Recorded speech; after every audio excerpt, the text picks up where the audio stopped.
Fala galera, saudações rubro-negras, muito bom dia, Deco na área. E ontem o Flamengo empatou com o Vasco da Gama 0-0, um jogo que acabou preocupando um pouco a nação rubro-negra. O Flamengo que tem um time bem superior do Vasco da Gama e não criou tantas oportunidades, né? Apesar disso, o treinador Tite, na sua entrevista coletiva, teceu elogios, falou que o que o Flamengo pecou foram nas finalizações.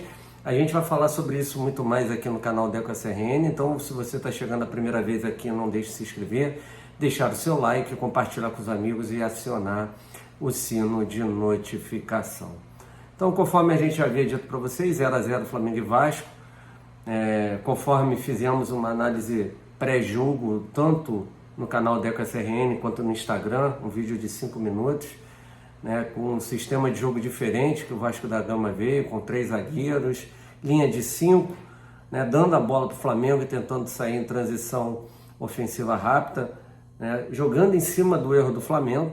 O Flamengo começou em cima do Vasco da Gama, o Vasco tinha dificuldade de conseguir atingir o campo ofensivo do Flamengo. No início da partida, o Flamengo tinha mais de 64% de posse de bola contra 35 e alguma coisa do Vasco, e o Flamengo, no último terço do campo, realmente tinha problemas na hora da finalização, tanto que o goleiro Léo Jardim, durante o primeiro tempo, só fez uma defesa importante, que foi um chute de quase do meio de campo do jogador, do atacante Everton Cebolinha, também teve uma cabeçada do Fabrício Bruno. Enfim, em segundo tempo, o Vasco se achou um pouco mais,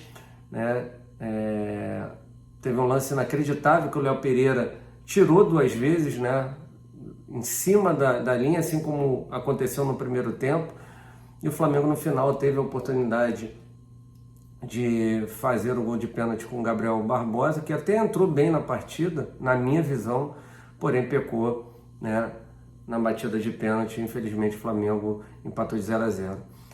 Eu particularmente já pontuei algumas coisas no pós-jogo, senão esse vídeo vai ficar muito longo. Galera, assista aí o nosso pós-jogo sobre o que eu entendo do que o Flamengo precisa melhorar para atingir um ápice, mas o Tite não viu assim, viu só problema nas finalizações, O próprio César Sampaio, na entrevista coletiva junto ao Tite, disse que cada um olha a intensidade de uma maneira diferente, então isso ficou muito na minha cabeça.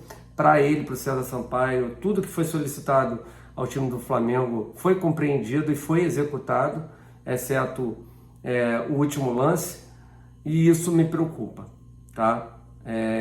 se a intensidade dos times do Tite é essa aí, a gente vai sofrer, porque para mim aquilo que o Flamengo jogou ontem não é intensidade, Aí o Tite disse sobre alguns problemas na sua entrevista coletiva, dentre elas falou que a bola, que a bola do Campeonato Carioca é muito ruim, Então, nem falou que o problema era o gramado, que a grama estava muito rápida devido à questão da chuva, mas falou bastante de maneira negativa sobre a bola do Campeonato Carioca, Também falou sobre a questão de que foi entendido mal sobre o Campeonato Carioca ser melhor do que o Campeonato Paulista. Na verdade, ele quis dizer que os 4 times do Rio estariam talvez no nível superior, porque o Fluminense foi campeão da Libertadores, Botafogo quase campeão, o Flamengo entre os 4, o Vasco numa crescente, e aí ele tentou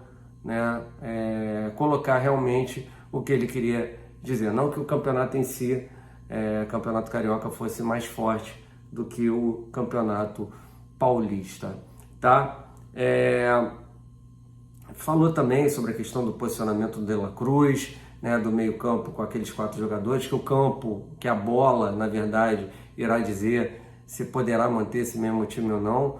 Cara, sinceramente, um pouco preocupado. Lógico, continuamos apoiando o trabalho do Tite, mas ele precisa rever alguns conceitos dele, Falou também sobre a questão do Varela, na lateral esquerda, entre outros assuntos mais, que o Tite falou, sobre a questão do imediatismo, porque as pessoas têm que ter paciência, né? E o torcedor do Flamengo realmente não gostou do que viu, do que presenciou na partida de ontem contra o Vasco, tá? Depois da entrevista do Tite, né, o Bruno Spindel fez um pronunciamento sobre a questão do pênalti, muita gente falando sobre o goleiro Léo Jardim ter avançado, né, e aí com isso o VAR deveria ter avisado e consequentemente o pênalti deveria ter sido batido novamente, mas convenhamos, o Gabriel bateu muito mal o pênalti. Eu nem estou justificando o empate do Flamengo com o Vasco mediante a essa questão, né? Até mesmo que o Bruno Spindel foi lá, falou que viu nas câmeras junto com a FEG e ficou uma coisa não conclusiva, tá? Então, mas depois mostraram uns frames e mostraram que antes do Gabriel tocar na bola, o Léo Jardim já estava com o pé fora da linha. Mas volto a falar, eu da CRN não justifico um empate do Flamengo a essa situação, né? Até o próprio Gabriel não se mostrou muito revoltado com isso, explicou o pênalti perdido, falou que o goleiro tem seus méritos, que ele bateu fraco, que deveria ter batido mais forte e que está 100% focado no Flamengo, né? O jogador 100% focado, realmente ele vem melhorando, teve um lance lá de facão novamente, só que a perna direita dele é meio cega, né? Um lance que deram impedimento, mas na verdade se houvesse o gol, com certeza o VAR daria esse gol, porque o lance era totalmente legítimo, tá? Legítimo, ok? Falar aqui sobre o Thiago Maia, sobre o futuro dele, né? Ele não foi relacionado para o jogo de ontem, o Mateuzinho foi, até mesmo porque o Ayrton Lucas teve um problema estomacal e não pôde começar, o Ayrton Lucas não pôde estar entre os relacionados, e aí o Mateuzinho foi para o banco de reservas, tá? E o Thiago Maia ainda esperando com que o Internacional possa o contratar, tá? Então tá aí na iminência, né? As inscrições ali do Campeonato Gaúcho seria até o dia 16 de fevereiro, só que eles podem contratar até 7 de março, vamos ver o que vai sair disso tudo, né? E o Spindel falou sobre a questão do Léo Ortiz, perguntado se há alguma novidade sobre o Léo Ortiz, ele disse que naquele momento, quando estava saindo do Maracanã, que não havia nada de novo em relação ao jogador Léo Ortiz. Então, tudo seguindo na mesma. Vamos aguardar o Léo Ortiz, que ontem foi reserva no jogo contra o Santo André, onde eles ganharam por 2-1 fora de casa. Vamos ver aí se agora esse negócio vai à frente, beleza? Então é isso aí, galera. Muito obrigado a todos vocês. Daqui a pouquinho, às 2h, 2h30 da tarde, a gente estará ao vivo aqui, canal Deco SRN. Quem não assistiu o pós-jogo, vá lá e assista, beleza? Fiquem com Deus, um abraço a todos, saudações rubro-negras, bom dia a todos, boa segunda-feira, tamo junto, quarta-feira tem Flamengo e Botafogo, abraços, fui! Então.